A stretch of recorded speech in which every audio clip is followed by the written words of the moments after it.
మా బుడ్డిగాడు చేసిన దూలకి తిండి మధ్యలోనే ఆపేసొచ్చేసాం.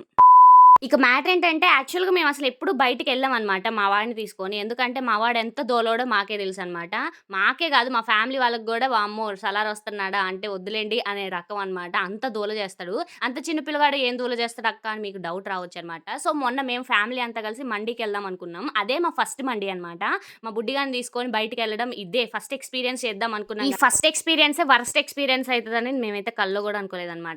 ఇక మ్యాటర్ ఏంటంటే మా బుడ్డోడికి ఉయ్యాల గావాలి ఎక్కడికెళ్ళినా గూడా. వాడికి నిద్రొచ్చినా ఆగడు, ఆకలేసినా ఆగడనమాట. సో, ఆకలేంటి పాలియ్యొచ్చుగా అని మీరనుకోవచ్చు. కానీ వాడేంటంటే పడుకుంటేనే తాగుతాడు. కూర్చుంటే అసలకే తాగడు. ఇలాంటి మెంటలోడు మా ఇక మా హస్బెండ్ అయితే నేను చూసుకుంటాలే వీడిని ఫస్ట్ నువ్వు తినన్నారు గానీ, నాకైతే అస్సలు తినబుద్దే కాలేదు. వాడు ఏడుస్తుంటే చాలా సేపు కంట్రోల్ చేశారులే గానీ, ఇక నాది ఫాస్ట్‌గా తినేసాను. నాకసలు లోపలికి గూడా పోలేదనమాట.